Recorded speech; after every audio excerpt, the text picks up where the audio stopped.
You're listening to Uptown Radio. It's Friday, February 21st. I'm Lucas Brady Woods. And I'm Asim Shukla. An upstate New York school district has started using facial recognition technology. It's intended to keep kids safe, but some parents are concerned about privacy. This is a system that has the technical capacity to track the movements of every single student in the school. For some New York City college students, access to food can be a struggle, and there are barriers to getting help. You know, the first thing you see when you go on to the SNAP site is that college students aren't eligible unless they're working 20 hours a week. New Yorkers are obsessed with food delivery, but a new report says that restaurants are footing the bill.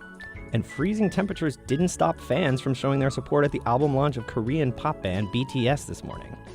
I love them so much, I'm risking hypothermia. All that and much more on Uptown Radio. But first, the news. Live from NPR News in Washington, I'm Lakshmi Singh. The complicated process of ending the longest war in U.S. history starts with watching how the next 7 days go. The U.S. and Afghanistan's Taliban have agreed to a reduction in violence over the next week, and NATO is closely watching.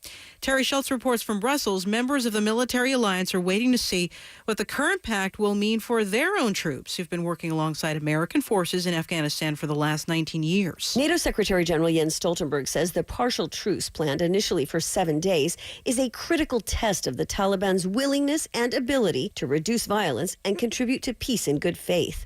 The truce agreement came after a year of talks between U.S. officials and the Afghan Taliban. If it holds for a week, a longer-term agreement is expected to be signed.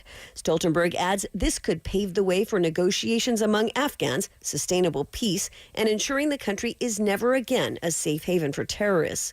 There are 16,000 troops in Afghanistan under NATO command, providing training for the Afghan security and defense forces.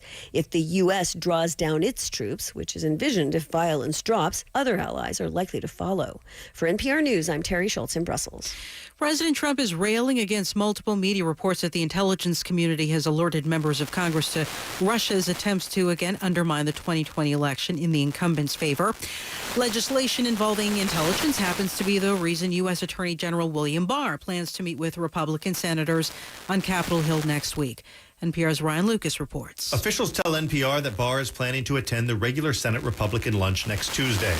The Attorney General accepted the invitation weeks ago in order to talk with GOP members about reauthorizing intelligence provisions that are set to expire this year. The programs are a priority for both Barr and the Senate Majority Leader, Mitch McConnell. While the meeting has long been in the works, it comes at a rocky time for Barr. He has considered quitting over frustration with the president's tweets about the Justice Department and its ongoing cases. He's also faced increasing allegations from the legal community about the politicization of the department under his watch. Barr still enjoys, however, strong support from McConnell and other Senate Republicans. Ryan Lucas, NPR News, Washington. Trump's energizing his support base in Nevada while his Democratic rivals get ready for the state's caucus tomorrow. NPR's Miles Parks reports 4 days of early voting from tens of thousands. Nearly 75,000 people voted over those 4 days, and the party says the majority of those people were first-time caucus goers. And that already almost matches, the total amount of people who caucused in all of 2016, which is obviously good from a participation standpoint, but it's also a lot of data that needs to end up in the right place, because all of those early votes need to be sorted and funneled to their correct precincts across the state to be counted on caucus day. That's NPR's Miles Parks reporting. You're listening to NPR News. From Columbia Radio News in New York, I'm Tay Glass. Jurors in the trial against Harvey Weinstein are deadlocked on the two most serious counts against the former movie mogul. The judge said that any verdict the jury reaches must be unanimous. He also asked the jury to continue their deliberations, which are set to resume Monday morning. The state of New Jersey released their annual terrorism threat assessment today. The Office of Homeland Security and Preparedness say that the biggest risks to security come from within the United States. Homegrown violent extremists and white supremacists are the only two groups that are classified as being a high threat. Meanwhile, the danger from foreign terrorist groups like ISIS have been downgraded from moderate to low. Governor Andrew Cuomo announced a plan to ban flavored vaping products. He said he wanted to restrict vaping ads and allow the health department to regulate vaping oils. This is literally a matter of life and death. Literally every day, more kids are getting addicted. The governor attempted a similar ban last year, but it was put on hold by a state court. Cuomo is pushing for these new regulations to go into effect by April 1st. The New York Police Department said Thursday that they will make what they call common sense changes to their DNA database. Police Commissioner Dermot Shea said in a statement that they will be removing any samples that are more than 2 years old and have not been connected to any ongoing crimes. The NYPD has faced criticism for the database from lawmakers and criminal justice advocates. It contains the profile of over 82,000 New Yorkers, many of whom have never committed a crime. The sun's out today, with a high of 35 and a low of 27 tonight. It should stay sunny into the weekend, where it's expected to warm up into the 40s and 50s. From Columbia Radio News, I'm Tay Glass. This is Uptown Radio. I'm Asim Shukla. And I'm Lucas Brady Woods. The city's president of transportation is stepping down today. Andy Byford is leaving the MTA after 2 years related, in part, to a reduction in his department's responsibilities. As Megan Cattell reports, some New Yorkers are sad to see him go. New Yorkers are known for having a love-hate relationship with the subways. Sure, the trains run 24 hours, but there are delays and the occasional rat scurrying across the platform. However, the MTA did have an unlikely hero who some say is leaving too soon. The British transit expert was hired after Governor Andrew Cuomo declared a state of emergency for the MTA in June 2017. He even called it the summer of hell for subways. Under Byford, performance improved. In 2019, 80% of trains ran on time, up from about 60% when he started. Brooklyn resident Paul Schreiber said it made commuting more reliable. It felt more like a normal day riding the train and not sort of a gamble at a casino. Schreiber thinks the governor is to blame for Byford's resignation. It's ridiculous that Cuomo cares more about getting credit for himself than good subway conditions for the people of the city of New York. Byford and Cuomo reportedly had a tense relationship, though neither has talked about any disagreements publicly. Not many city officials have gained Byford's level of popularity. He was known for riding the rails and even picking up trash in subway stations. On Twitter, Byford was known as Train Daddy. As of this morning, the hashtag Train Daddy was trending in the New York area. But not all passengers were on board with hashtag Train Daddy's fan club. Nicole Herrera is a lifelong Bronxite. She wants the MTA to do more for neighborhoods often overlooked by city officials. There's some platforms that were improved. They look beautiful, but there's other parts, like in the Bronx, that you see like they do need that improvement. Like around my area, they've been constructing since, I don't know, maybe 5 years or so, and there's still trash in the platform. There's the delays because the train is stuck. At noon today, Byford left his offices for the last time. He received a standing ovation and cheers as he walked out of the double doors. As of now, a new president for New York's public transit system has not been named. I'm Megan Cattell, Columbia Radio News. Buying a taxi medallion once seemed like a good investment for drivers, but the introduction of ride shares has transformed the transportation industry, and medallion values have taken a big hit. That's left many taxi drivers who took out loans to buy medallions with unmanageable debt. The city created a task force to find relief for the medallion owners. But yesterday, the Attorney General announced it is suing the city for $810 million for defrauding borrowers. I spoke with Jonathan Peters, who teaches transportation finance at the College of Staten Island. He also served on the city's medallion task force.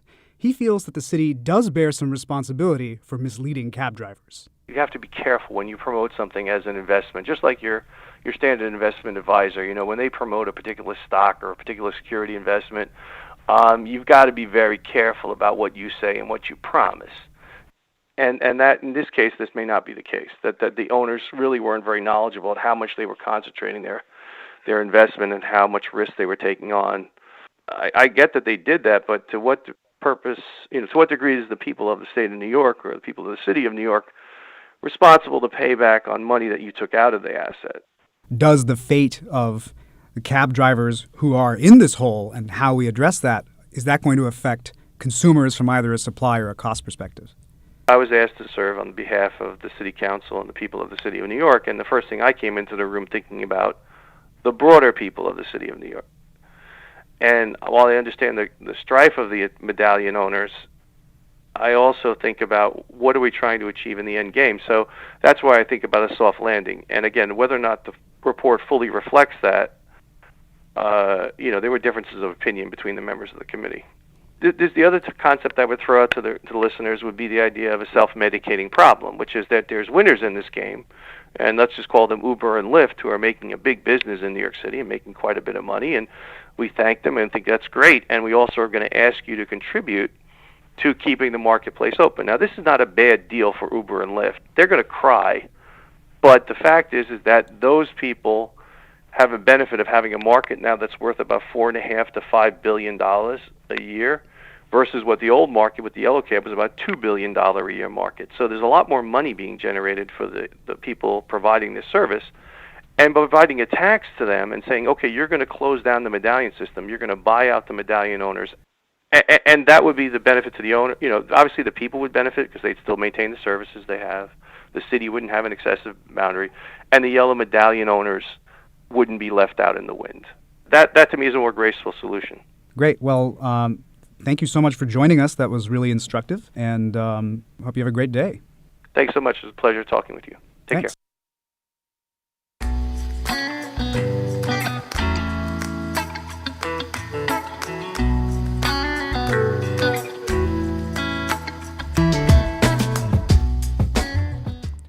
In upstate New York, the Lockport School District says it's the first in the state to use facial recognition technology to protect its students. The system scans the faces of anyone entering the school and matches them against a broad database including known sex offenders or others suspected of posing a possible threat. But some parents in Lockport oppose the new technology. Cecily Moran has the story. Lockport is about half an hour from Niagara Falls. It's the kind of place where the issues people normally talk about on the city's community Facebook page are local restaurant reviews and potholes.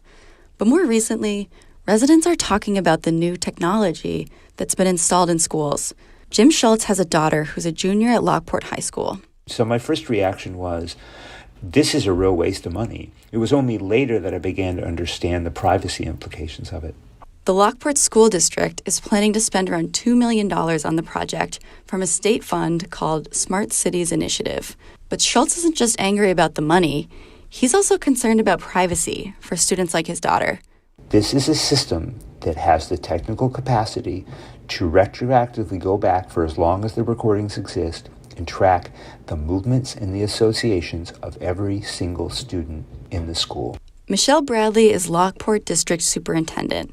She says schools are taking strict measures to protect student privacy. We don't have student images per our district policy in the database for facial recognition.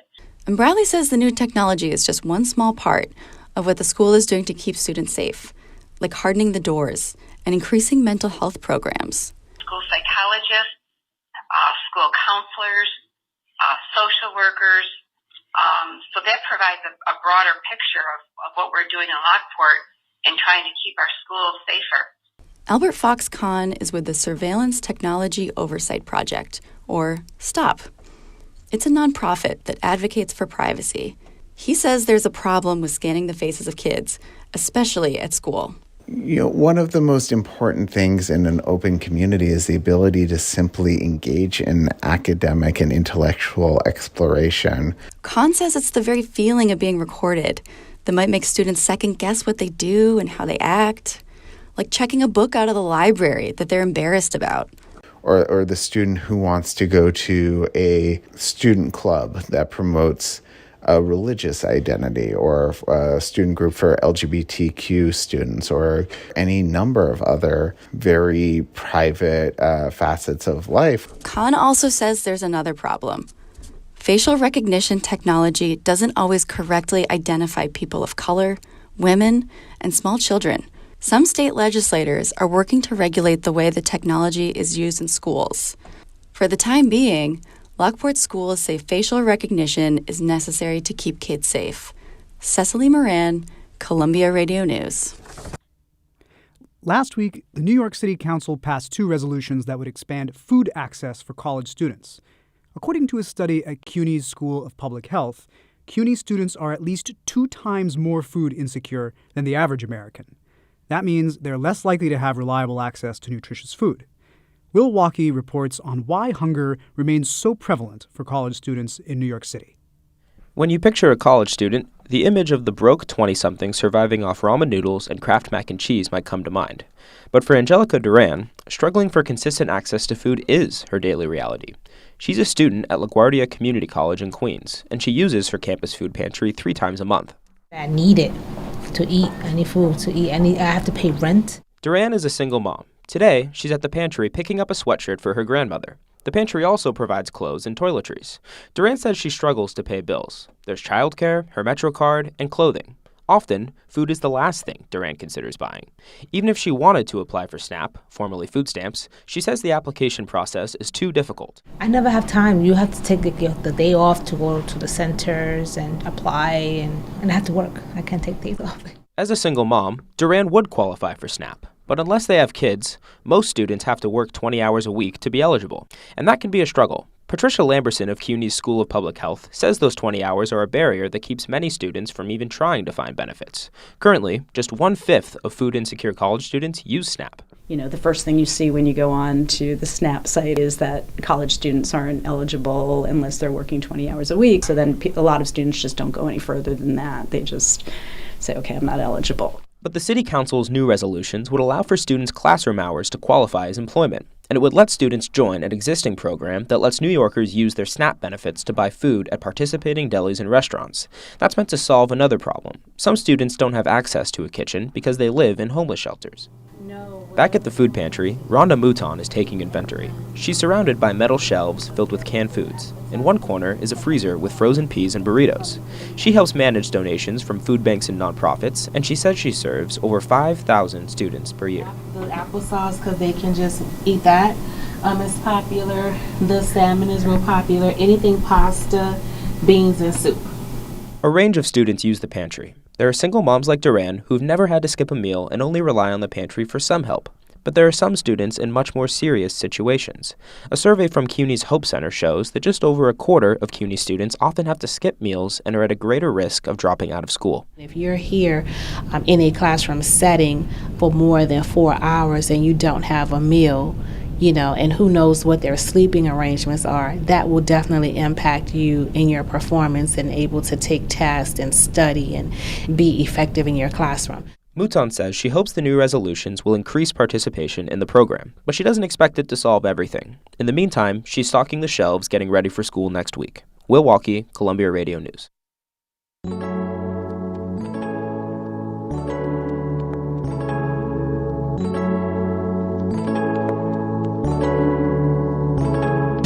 You're listening to Uptown Radio. There's more to come. Stay with us.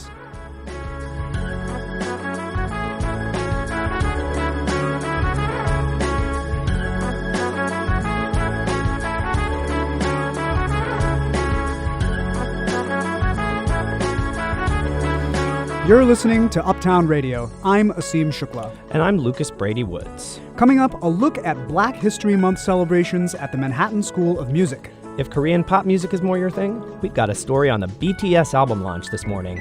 Stay tuned for these stories and more.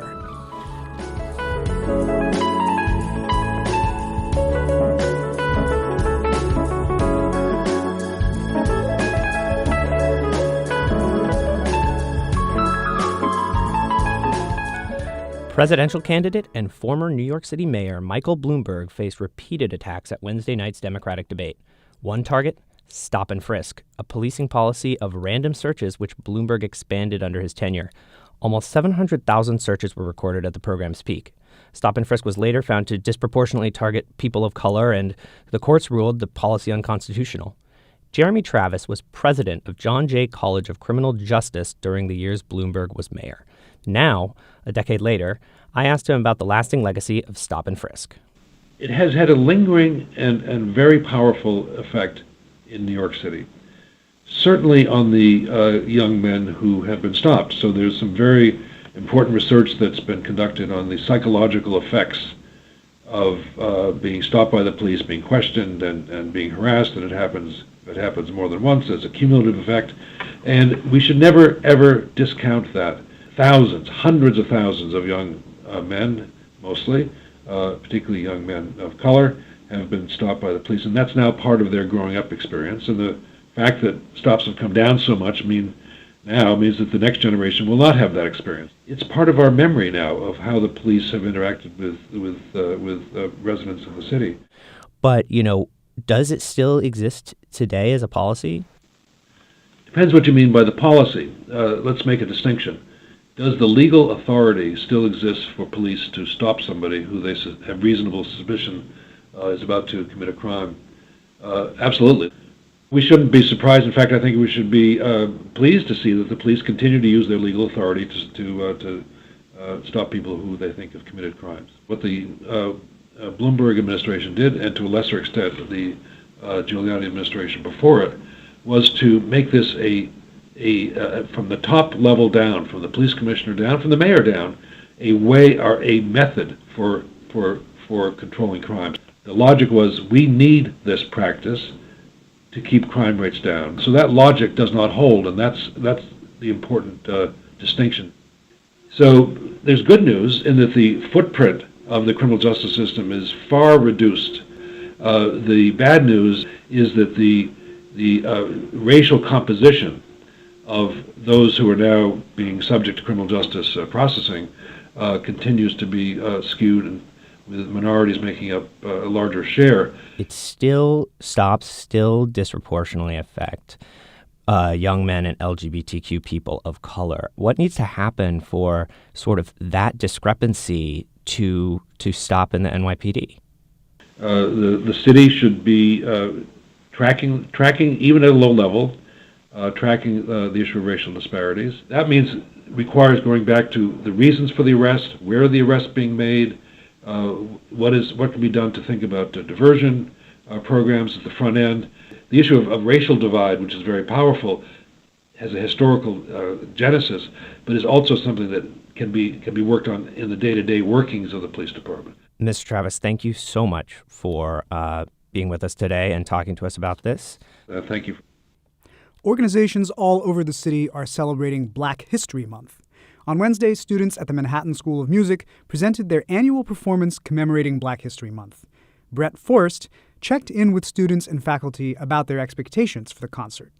Subia Maboya is a second-year musical theater student at the Manhattan School of Music. She performed in the school's annual Black History Month concert. Before the show, Maboya said that she had long planned to sing this song, I'm Here, from The Color Purple. Got my house, it still keep the cold out.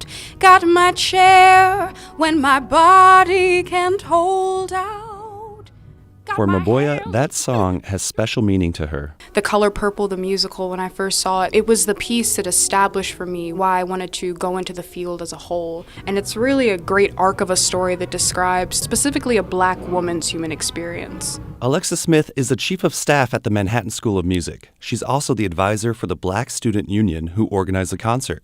She says music has always played an important role in forging a sense of African American identity. After slavery happened in the U.S., music was one of those things that no matter what language you came from, it was a real uniter. So it's always been something that was a big piece of the fabric of Black culture. The concert featured everything from classical, opera, and jazz to musical theater and gospel choir. Kira Bell is a secretary for the Black Student Union. She says she hopes the concert will open audience eyes to the full range of Black musicianship. Because characters in opera are traditionally white or European, like that kind of, not all Black musicians are jazz musicians. Let's broaden our horizons of Black musicianship and really understand what it's like for the capacity of greatness in Black musicians.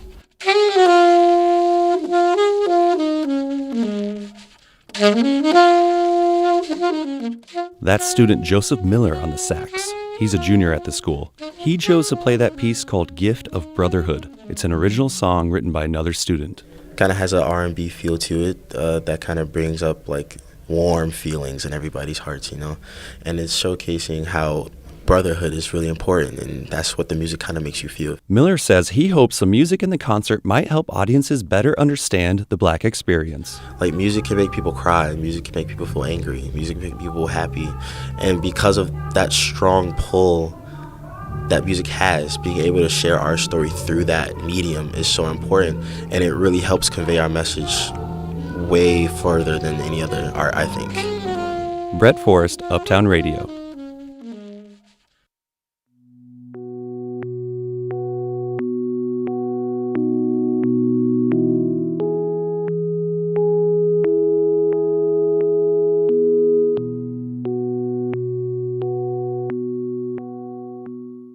This is Uptown Radio, Voices of the City. I've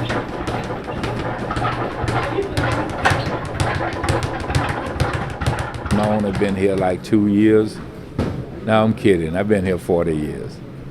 This gym here held their amateur boxing title for 10 years straight. So a lot of history here, I tell you. My favorite thing about the gym, you know, I feel that, you know, we can't save everybody's life, but we're going to save a whole lot of life here. 5-6 years ago, we had a lot of shooting around here, a lot of people getting killed, you know. So we sort of took this here for a hideout for the kids, give me the inspiration every day to keep coming because I know they need us here. And this gym is bigger than boxing.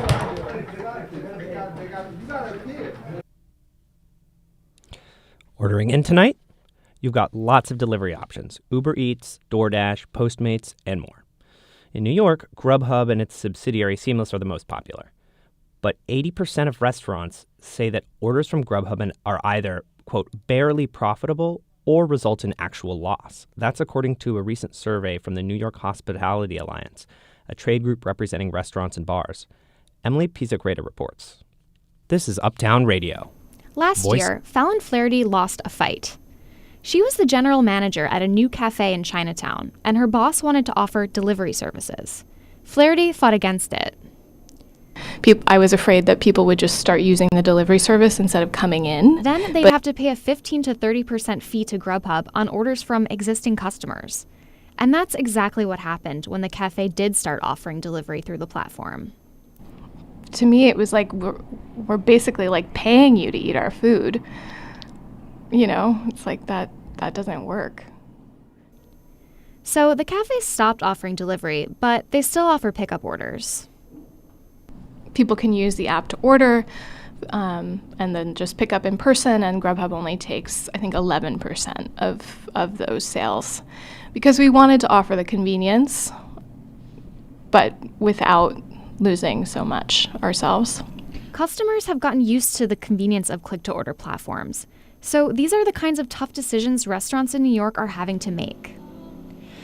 Sophie Nguyen owns a Vietnamese restaurant in the financial district and says her first months working with Grubhub were tough.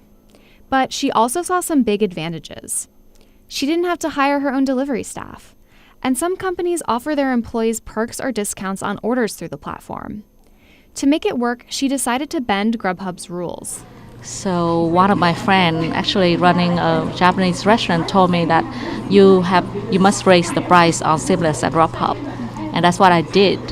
So I raised like 15% more than the normal price just to cover half of what I pay Grubhub. Sometimes price increases are more like 20%, which isn't technically allowed by Grubhub, but Nguyen hasn't gotten in trouble yet. But even with all the fees Grubhub charges restaurants, it still lost money last year, nearly $28 million, as it competes with other platforms. The company declined a recorded interview for this story, but here's founder and CEO Matt Maloney on a recent call to investors. Least likely to impact. Everyone's kind of at the same plateau of efficiency, and so, even if we quadrupled our delivery scale, it's not going to have a dramatic, or even material change. Grubhub isn't moving away from delivery service, but is hoping to grow through big fast food partnerships and selling new touchscreen checkout kiosks. Emily Pizzagreda, Columbia Radio News.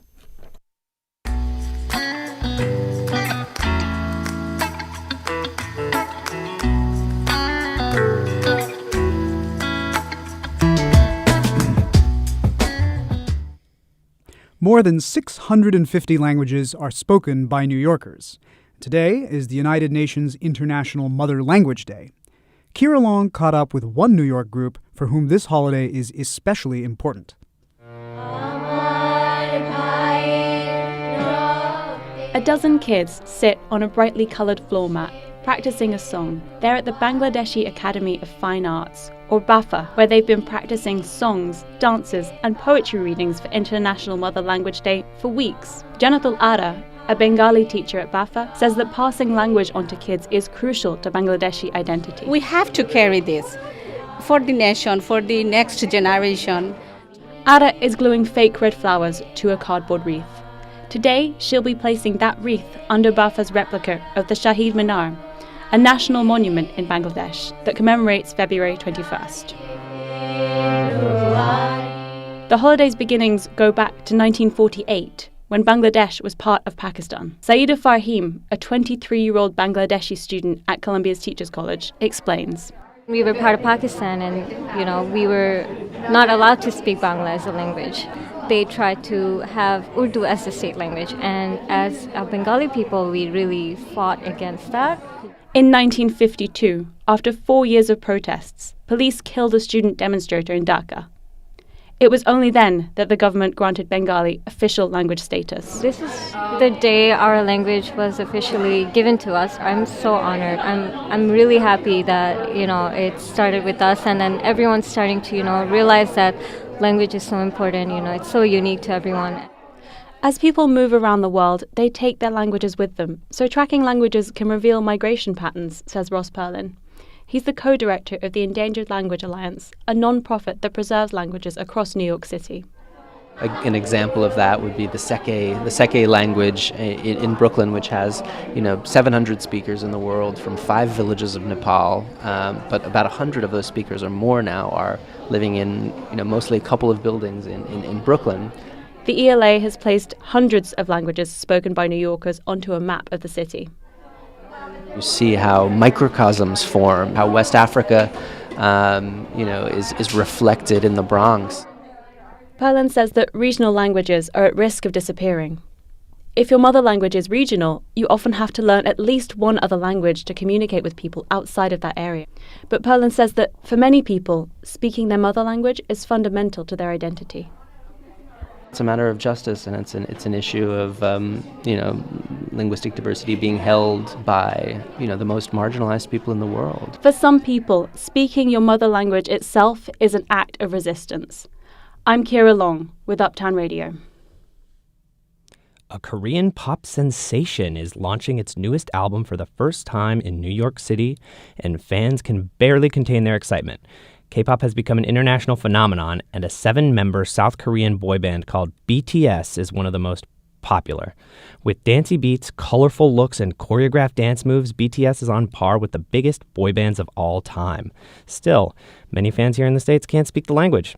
Anya Schultz went to Midtown Manhattan to find out what draws hundreds of Americans to BTS. It's 9 o'clock on Thursday night and it's freezing cold. But several hundred teenagers and 20-somethings are bundled up in blankets, sitting on the sidewalk for one reason: BTS.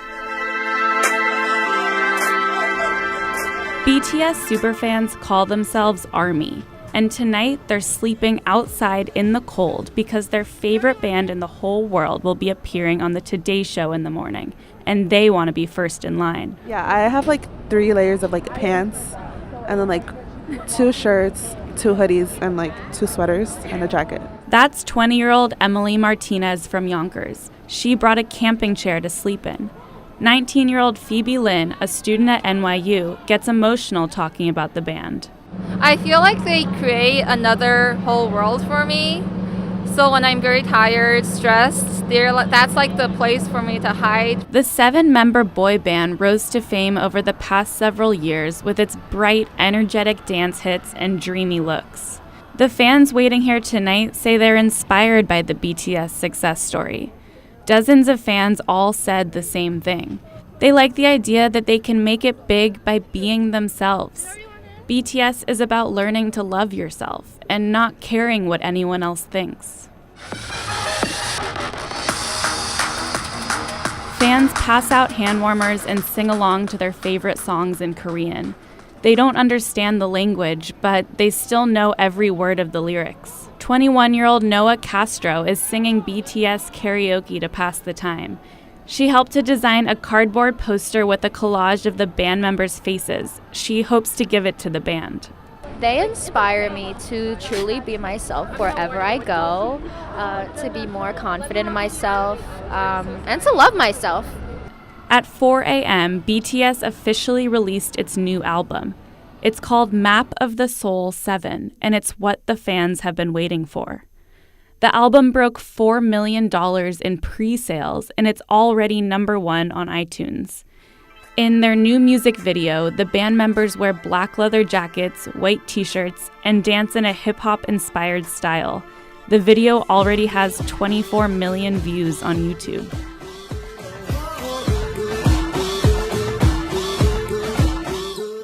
A few hours later, the sun is up, but it's still cold, and most fans haven't slept. They're tired, but they're also excited, and they can't stop screaming. Fans have frozen toes, but they're up on their feet waiting to get inside the plaza. But there's one more barrier: security. Wallet, keys, cell phone, Apple Watch, Android Watch, inside of your The exhausted fans slowly make their way through the metal detectors and open their bags to have them searched. Finally, they've reached the outdoor stage area. Soon, the band appears, and they have a message for their fans. They say the fans inspire them, and for the young fans here who are working on confidence, that's all they're waiting to hear. BTS will continue its New York press tour, performing on Jimmy Fallon tonight. Anya Schultz, Columbia Radio News.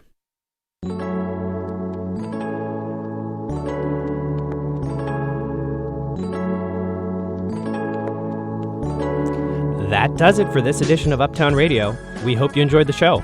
Our foreman today was executive producer Lauren Peace. Leading our staff of reporters was senior producer Sarah Gelbard. Director Emily Pisacreta coordinated our studio production with Will Walkie and Brett Forrest. Our web team, Kira Long, got the stream live to the web. Tay Glass produced the news. And senior editor Jamaris Perez and assistant editor Cecily Moran led our copy team. Our instructors, Sally Herships, Tracy Samuelson, Ben Shapiro, and Camille Peterson advised our staff. I'm Lucas Brady Woods. And I'm Asim Shukla. Uptown Radio is live on Fridays at 4. Until next time, you can always find us on uptownradio.org. From all of us here at Uptown Radio, thanks for listening.